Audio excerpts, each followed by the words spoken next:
Okay, so first decision.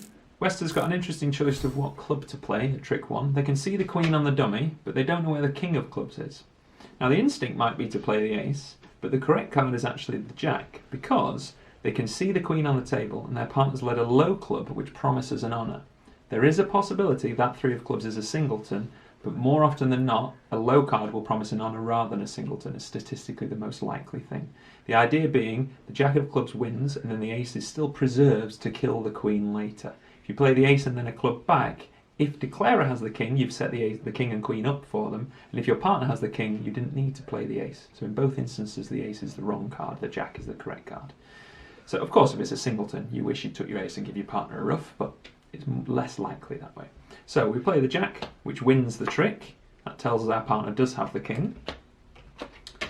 That tells the defenders their partner has the king. And now we should return a club, a low club. We suspect it's going to get rough, but it doesn't cost anything. There's no need to switch to any suit to help declarer pick out the diamonds or the spades. Low club, a low one because we know our partner has the king from trick 1. So we have to rough this. So we rough it. You could rough high if you want, but it's very unlikely to get over rough. The clubs are not likely to be 7, 4, 1, 1. Okay, so that gets that club. And then the low club. So that's won by us. We've roughed it. Now what we want to do is we want to get to the table in order to play the diamonds towards our king. Now because we have the privilege of being able to see all 4 hands, we can see this is actually a futile purpose because if we play a low diamond to the king, it's going to get squashed by the ace. But declarer wouldn't know that. They would suspect the ace of diamonds is on the right because of the 2-no trump, unusual 2-no trump bid. So we can see that playing a diamond to the king is pointless, but declarer wouldn't know that. So they'd want to cross to the dummy in order to play a diamond towards. Now we could get to the dummy by playing a low heart and overtaking it, but I want to preserve the hearts there in order to be able to ruff later. So I don't want to play a heart in case they then play another heart and remove my hearts from me. So instead what I'm going to do is take the spade finesse, using that to get to the table, and then play a diamond up. This isn't risk-free. The spades could be splitting in a way where this enables the unusual 2-no trumper to ruff, but I want to hold on to the trumps in order to play the diamond up. Of course, I know the diamond's not going to work, but you wouldn't know that if you didn't have the privilege of being able to see all the hands. So, spade, this hand should play low, not the king. We want to play the jack, taking the finesse, and importantly, overtaking the 10. We could let the 10 ride, but then we're still in our hand. So, jack of spades, low spade. Okay, so the spade finesse worked, which we suspected it would based on the usual 2-no trumps. We know the spades are more likely here. But importantly, now the lead's in the dummy, so now we can play a diamond. Not drawing trumps still, because I'm trying to rough the diamonds in a sec. So it goes diamond, low, and although I know the king's going to lose, we would expect the king to win, because we expect the ace of diamonds here. So we play the king, and then we get the shockingly bad news that the ace squashes the king. So we lose that one. That's bad news for us, because we're now going to lose at least another diamond. And now the defender's got to think about what to do next. Typically, it will be right to play a club, forcing us to ruff and not give anything away, but they could also think about playing a heart with the idea of trying to remove the hearts from us. So that could be a killing defence.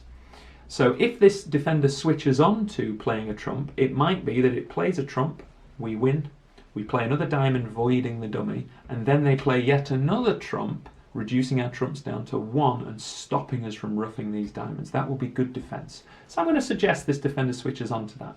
If this defender were to play the king of clubs now, we would ruff, play a diamond voiding the dummy, and then we will be able to cross ruff the hand, ruff 2 diamonds on the table, and therefore the ace of spades and ruff clubs here.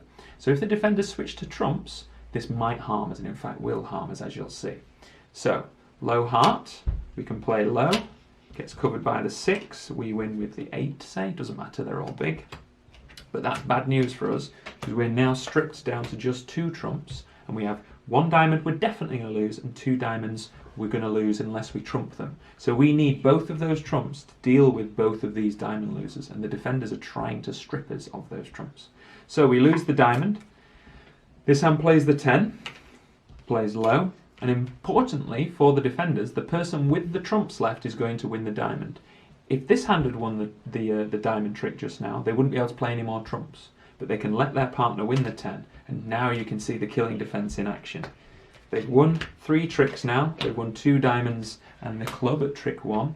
Now what we want to happen is Diamond, trump, club, trump, diamond, trump, club, trump. That's what we want to happen, but of course that's not going to happen because they're going to play another trump and remove another round of trumps from us.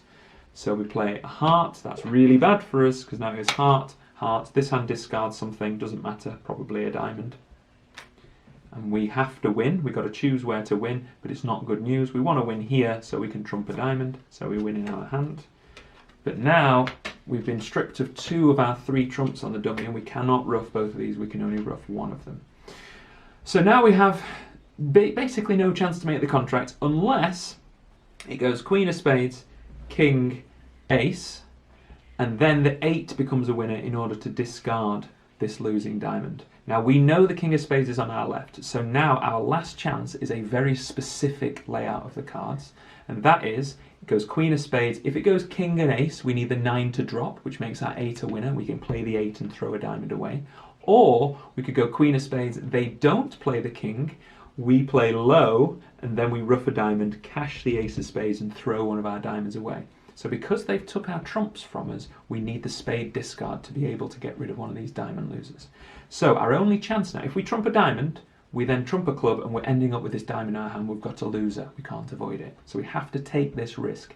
I'm aware there is still a trump out there, but we need to take this risk in order to get rid of these diamond losers. So we lead the queen of spades. If this player covers the king, we play the ace, and we get the unbelievably good luck of the 9 of spades dropping, which makes the 8 a winner. Remember, in spades, we've seen the 10 and the jack already on the first trick. So queen, king, ace, 10 jack's already gone. The 9 would be the next best card, but that also falls, which makes the 8 the next best card, which is very fortuitous, but that's a possibility. The alternative defense would be queen, low. Low, we know the finesse works, so we would duck it, and then we cash the ace of spades next. Now the defence's best chance is to cover the king and hope we don't recognise the 8's a winner. But for us, we are tuned in. We've seen the 10 jack, queen, king, and ace, and when we play the ace on the king, the 9 appears. We now know that's 9, 10, jack, queen, king, and ace, which means the 8 is now a winner. So we've got lucky as our backup plan, our final plan. We've got fortuitous in the spades to the point where the king of spades finesse worked, but not only that, the 9 dropped. So now we can cash the 8 of spades, hope that the person with the spades can't trump in, which is exactly what's happening, and we know that because they had 5-5 in the minors, so we know they're breaking well enough. This hand discards something. We can very importantly discard a diamond, and that 8 of spades is the critical trick. They have to follow suit, they're powerless not to, and we have now managed to counteract that nasty defence from the defenders by stripping our trumps, because now we can cross-ruff the whole hand. Trump a club, or a spade, and they can't over-trump us, even if they wanted to. And then we play a diamond, doesn't matter what they play, we trump it, and we're trumping it high. And then we have these 2 big trumps left in our hand. So we managed to lose just 2 diamonds and 1 club right at the start. Now we got lucky there because the spades ended up being a good fallback plan to get rid of our diamond losers. Our plan was really good, and then the ace of diamonds was in the wrong hand, and they switched onto the correct defence of playing trumps. But we managed to just about scrape home by falling back on the spades when the opponents were nasty and played trumps and stopped us from our original plan of trumping the diamonds. All in all, good play from everyone, but we just about scrape home to make 10 tricks.